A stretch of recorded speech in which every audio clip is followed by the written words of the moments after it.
Why don't we pivot to Stranger Things? So something that's on Netflix, something that will not be leaving Netflix when Disney Right. leaves Netflix. Stranger Things 2. We did a episodes 1 through 3 recap and gave some of our flaming hot takes about the season to that point. We decided to just finish up the season and talk about it. So, season 2. I mean, I saw you going back and forth a little bit with a friend of the pod, Stephen DeCorda, who had a flaming hot take that season 2 is not as good as season 1. What are your thoughts, Dave? Do you agree? Surprise. Yeah, I mean it's not as good as season 1. Period. That's does not mean it's bad. No. But it's not as good. I think that's pretty evident. Yeah, and I mean, I think we talked about how the expectations for season 1 versus the expectations for season 2 basically set this season up to never really live up to season 1. But I mean, there were some things that I thought were interesting choices, some things that left me with a little bit of a bad taste in my mouth. But just to give a quick recap of the season, full spoilers for the next like 15 seconds. Basically, Will is still struggling with being connected to the Upside Down. The season revolves around 11 trying to figure out who she is, and how the rest of the crew is fighting off these monsters that are starting to take over the world through Will, basically. Right. Sum it up. So, what did you like about the season? What did you not like? Let's start with what you did like. All right. So I mean overall I like being in Hawkins circa 1984. Like it's just it's a fun world to go back in. Obviously 80s nostalgia is pretty popular right now, but Stranger Things obviously really captured that last year, and I think that still does here, even though 11 leaves briefly away from Hawkins. I think that fun homey vibe is very much there, even as a bunch of evil stuff is going on. So that's fun, just being right there. And even though we don't get as much of it, the interactions, the chemistry between all the dudes, the whole crew, the whole cast rather, is still really fun. It's really charming. It's really what attracts people to the show in the first place. And I like that. And I think while part of this is an issue that 11 was away from everyone for so long, her scenes with Hopper, Millie Bobby Brown, David Harbour, the two best actors on the show, and they just chew scenery the whole time. And while maybe we build up 11's backstory, answer all those questions a little too long, I think overall it works well. So I mean, all my problems with the season are just kind of decisions the Duffer Brothers made in terms of what they set out to accomplish, with the plot, but separating characters, things like that. But I mean, overall, I like a lot of performances, and obviously I like going back to that world. So it's still a fun, 9 episodes. Yeah, I agree with most of what you said. I think the moments that landed the best for me were when it was Millie Bobby Brown and David Harbour, just exploring that father-daughter, not really father-daughter dynamic. Yeah. Especially like the scene in the car where at the end where they're driving and Hopper's talking about how he failed her and how he's scared of losing her, like he lost his daughter, and talking about Sarah. Also, a really cool little piece of the season that if you didn't really pay attention, you might not have noticed. In the first season, when they do a flashback to Hopper with his daughter Sarah in the hospital, she's wearing a purple like hair tie. And throughout the season, at different points, you can see Hopper like playing with like a purple hair tie. And at the end of the season, when you see Mike and 11 dancing at the dance, her hair is tied back with a purple hair tie. So a pretty like cool little piece of the season, and with some significant meaning behind it. Easter egg. Yeah, exactly. What did you think of episode 7? I believe it was. That was basically a bottle episode for 11 exploring her past. Right. Yeah. The Lost Sister. That's when she goes off on her own to Chi-Town. Yeah. I like the idea in theory, because I think Alan Sepinwall said this a lot. A lot of Netflix shows, the episodes don't feel different. They just kind of run. They end technically. They start right back up. There's no like episode vibe the way like a Game of Thrones you think of Battle of the Bastards, and it has its own unique identity, right? A lot of Netflix shows, there really is no standout episode like that, just a bunch of scenes. And I think episode 7 could have stood out if it worked better, but unfortunately what did we get? We got a bunch of 80s punk archetypes. Mm-hmm. We got 11 saying bitchin'. Like Right. that worked well, I guess.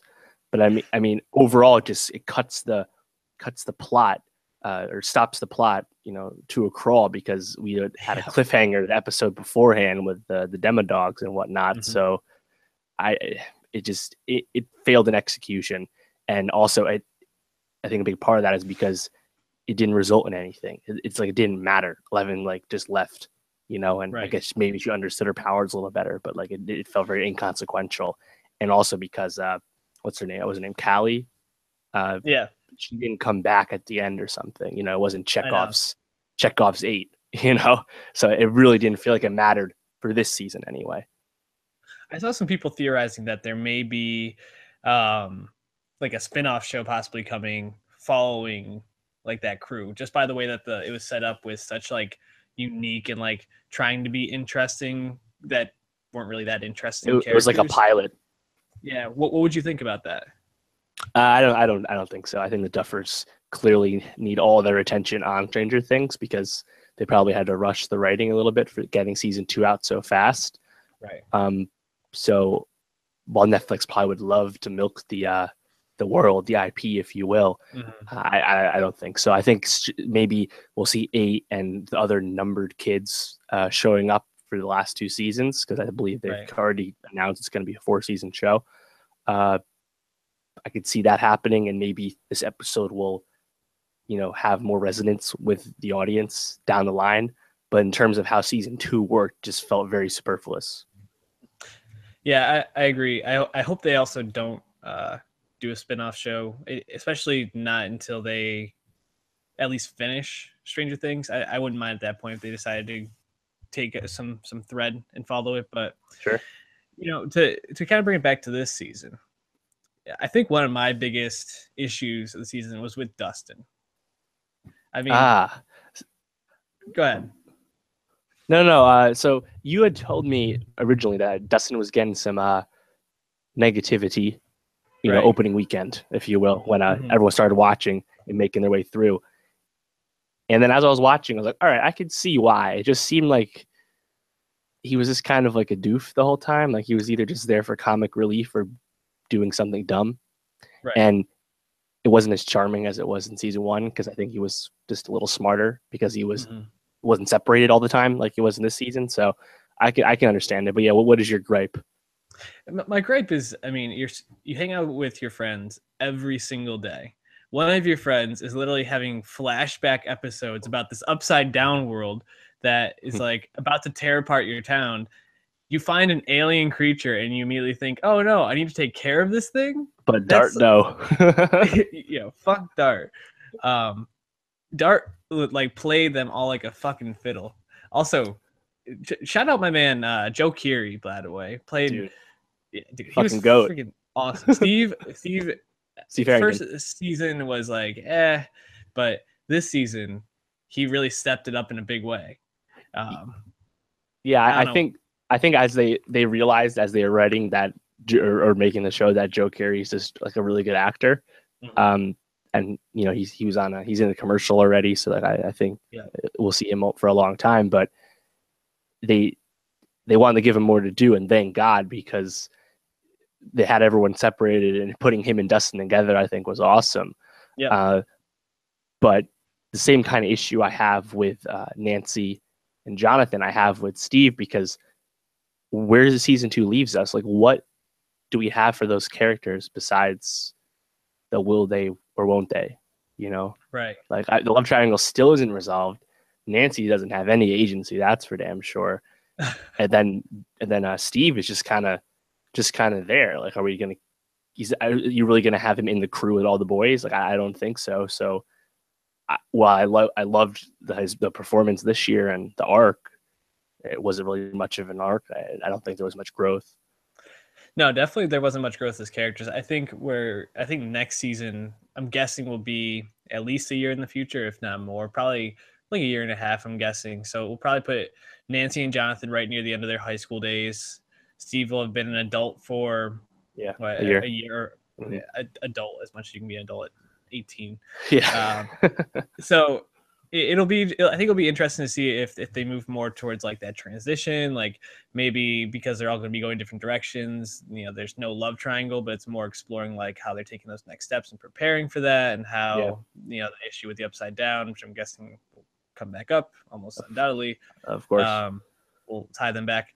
I saw a funny tweet. So a David Harbour tweet ended up in my timeline yesterday, and someone was asking him exactly how the upside down works, and his response was, I was told that there'd be no math.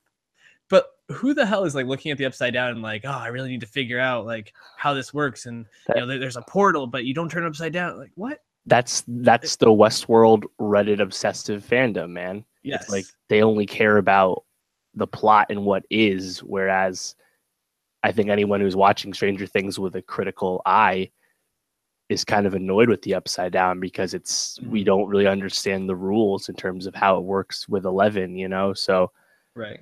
And then the fact that at the very end scene, after they do the middle school dance stuff, and then it flips to the upside down, and the what do you call it? What was the monster called? The smoke monster looking dude is hovering over the school again. Like it's still not resolved. And I mean, I guess, okay, it's a very nebulous threat still. And unfortunately, this season, Noah Schnapp was really good as Will Byers. And in the episode The Spy, I was like, this is great. Like he make him the bad guy. He's possessed, and they don't fully commit to the bit. They could have made it a little darker.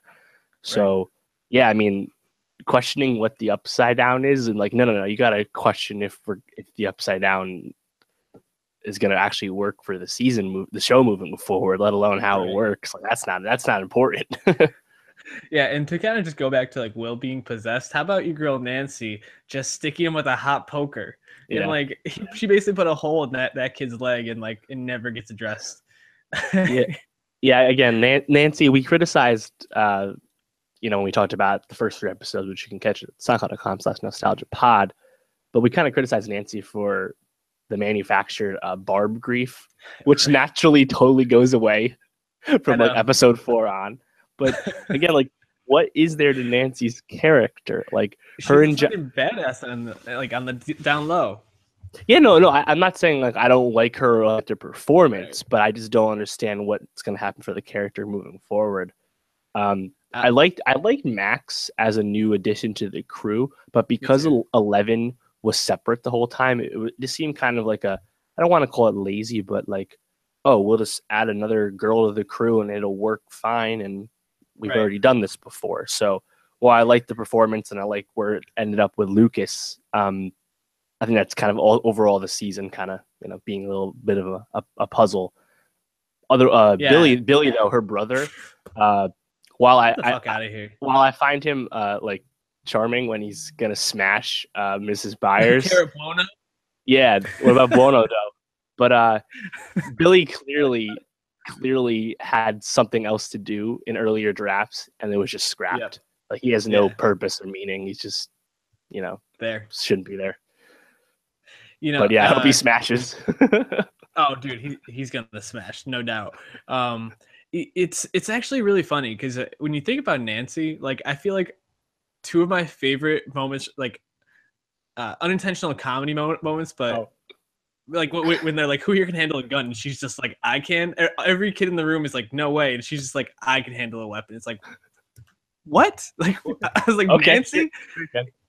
and then later on, when Will is like possessed, Will is basically like dying, and his family is like doesn't know what to do. She just like hot poker from the fire right into your groin, dude. Like what the fuck? Like she just decided to become a badass out of nowhere. I actually loved when the journalist dude asked Jonathan how his pull-out game was. That was wonderful. Oh god. The show still had some really wonderful moments, and I even thought like the ending when 11 like reaches her like full power, or I guess like is starting to understand her full power, was a really cool moment. So there were a lot of things I enjoyed. I just think that they need to spend a lot of time trying to resolve the issues moving forward. Yeah, I think a part of it's probably the pressure of cranking out the show so fast. Getting it in while the kids are still young and cute. But yeah, I mean, I think the mind flyer episode, that's the episode where they're trapped and Bob dies. I thought that episode was fantastic. And Dude, Sean so Astin, awesome. of course, was great. So Poor still Bob, a lot dude. to like. Yeah, I know. I mean, typical Sean Astin character, Yeah, for real. But and there's actually some funny stuff going on. Like, what other '80s actors can we cast? And I think Shea Serrano picked the douchebag in the Karate Kid. Oh yes, the blonde that'd kid. be awesome. Who obviously he's an adult now, so like that would be cool for sure. That'd be But great. anyway, I think what we should hope for moving forward is that Stranger Things season 3 does not come out in 2018, maybe a spring 2019, just a little more time. Yep. Yeah, I agree. And honestly, I wouldn't even hate if they did like a surprise drop. Like they didn't even really say. I mean, I don't think they would do that, but this would be a show where if a week before, like it was like it's coming or something like that, and then like boom, it's just like on Netflix. I think like culture would stop just to like digest that. It would, but then you think that Netflix paid for Super Bowl commercial for season 2, and you realize that they can just create the buzz, like print it on paper. So, but of course that would be cool. But yeah, I mean, overall we're positive, but it's smart to understand how the show can get better.